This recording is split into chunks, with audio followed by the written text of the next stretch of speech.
you so much. You know, it's hard to believe that it has been 8 years since I first came to this convention to talk with you about why I thought my husband should be president. Remember how I told you about his character and conviction, his decency and his grace, the traits that we've seen every day that he served our country in the White House. I also told you about our daughters, how they are the heart of our hearts, the center of our world, and during our time in the White House, we've had the joy of watching them grow from bubbly little girls into poised young women, a journey that started soon after we arrived in Washington, when they set off for their first day at their new school. I will never forget that winter morning as I watched our girls, just 7 and 10 years old, pile into those black SUVs with all those big men with guns. And I saw their little faces pressed up against the window, and the only thing I could think was, what have we done? See, because at that moment, I realized that our time in the White House would form the foundation for who they would become, and how well we managed this experience could truly make or break them. That is what Barack and I think about every day as we try to guide and protect our girls through the challenges of this unusual life in the spotlight. How we urge them to ignore those who question their father's citizenship or faith. How we insist that the hateful language they hear from public figures on TV does not represent the true spirit of this country. How we explain that when someone is cruel or acts like a bully, you don't stoop to their level. No, our motto is, when they go low, we go high.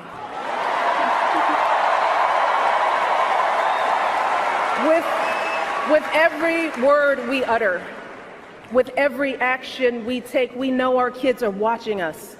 We as parents are their most important role models.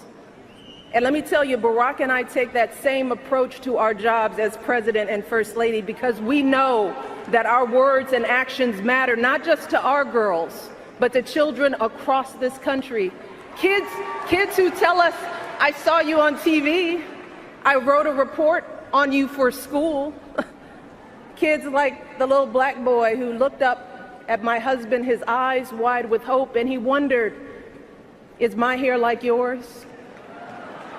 And make no mistake about it, this November when we go to the polls, that is what we're deciding.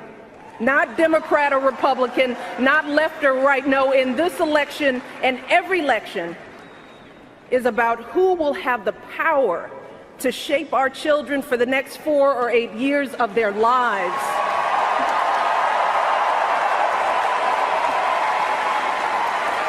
And I am here tonight because in this election, there is only one person who I trust with that responsibility.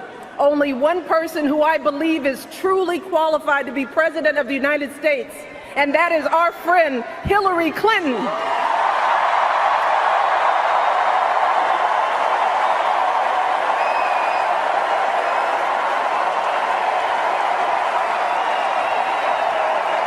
That's right.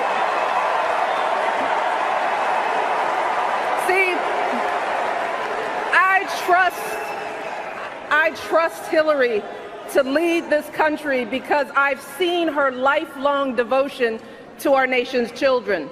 Not just her own daughter, who she has raised to perfection, but every child who needs a champion. Kids who take the long way to school to avoid the gangs. Kids who wonder how they'll ever afford college. Kids whose parents don't speak a word of English but dream of a better life.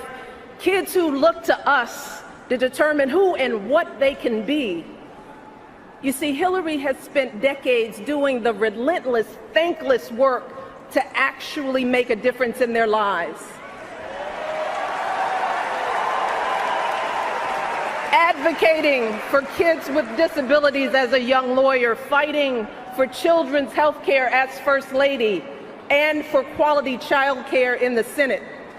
And when she didn't win the nomination 8 years ago, she didn't get angry or disillusioned.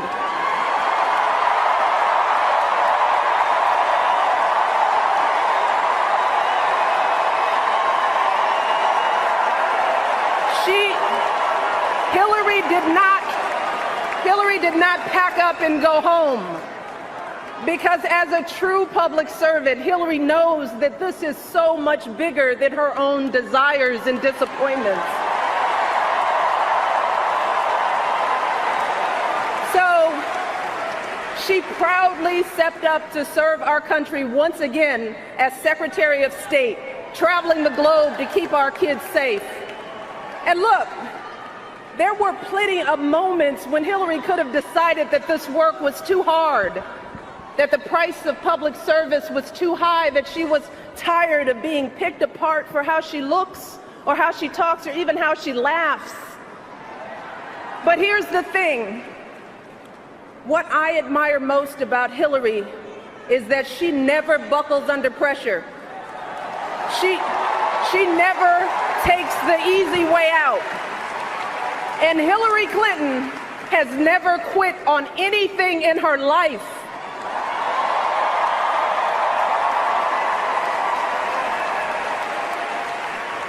And when I think about the kind of president that I want for my girls and all our children, that's what I want.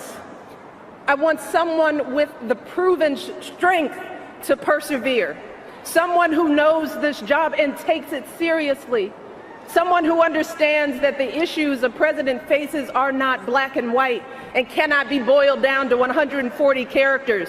Look, because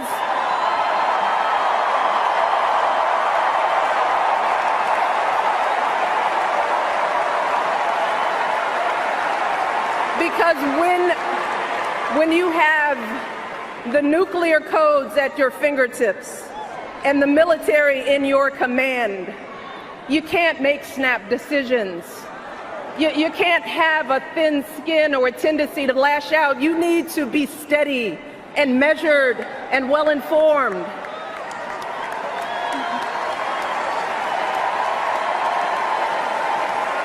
I want a president with a record of public service, someone whose life's work shows our children that we don't chase fame and fortune for ourselves. We fight to give everyone a chance to succeed. And we give back even when we're struggling ourselves, because we know that there is always someone worse off. And there, but for the grace of God, go I. I want a president who will teach our children that everyone in this country matters. A president who truly believes in the vision that our founders put forth all those years ago, that we are all created equal, each a beloved part of the great American story. And when crisis hits, we don't turn against each other. No, we listen to each other. We lean on each other, because we are always stronger together.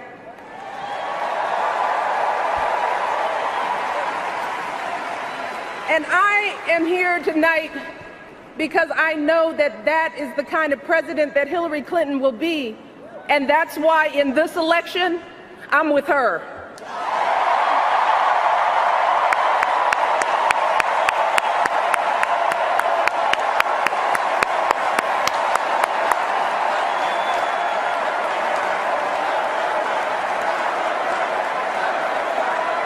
You see, Hillary understands that the president is about one thing and one thing only.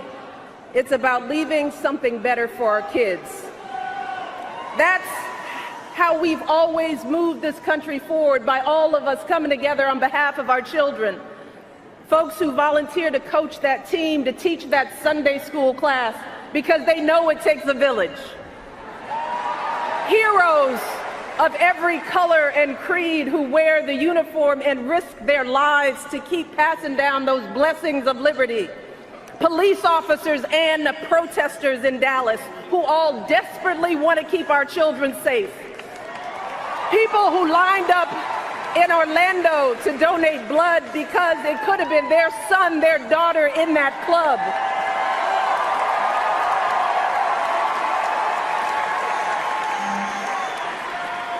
Leaders like Tim Kaine,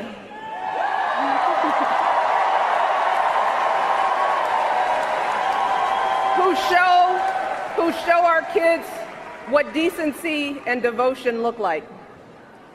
Leaders like Hillary Clinton, who has the guts and the grace to keep coming back and putting those cracks in that highest and hardest glass ceiling until she finally breaks through, lifting all of us along with her.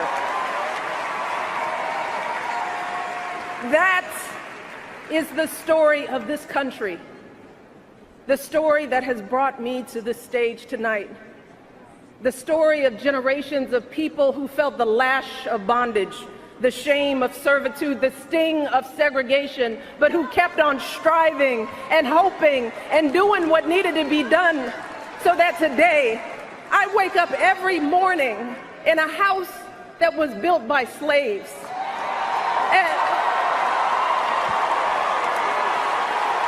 And I watch my daughters, two beautiful, intelligent black young women, playing with their dogs on the White House lawn.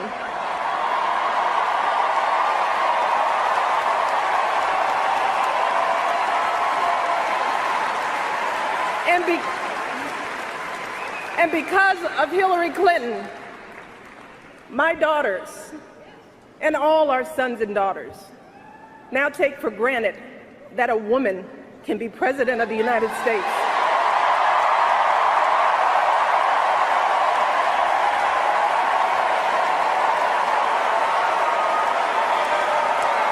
So look,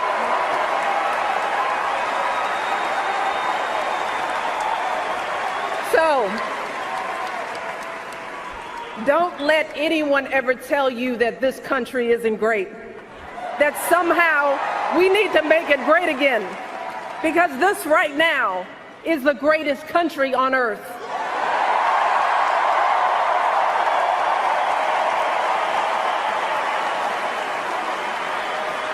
And as my daughters prepare to set out into the world, I want a leader who is worthy of that truth. A leader who is worthy of my girls' promise and all our kids' promise. A leader who will be guided every day by the love and hope and impossibly big dreams that we all have for our children. So in this election, we cannot sit back and hope that everything works out for the best. We cannot afford to be tired or frustrated or cynical. No, hear me. Between now and November, we need to do what we did 8 years ago and 4 years ago.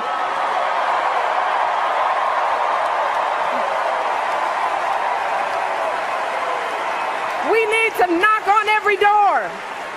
We need to get out every vote.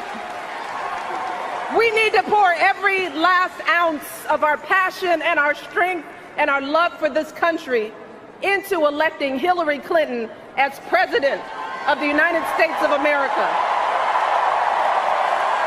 So let's get to work. Thank you all, and God bless.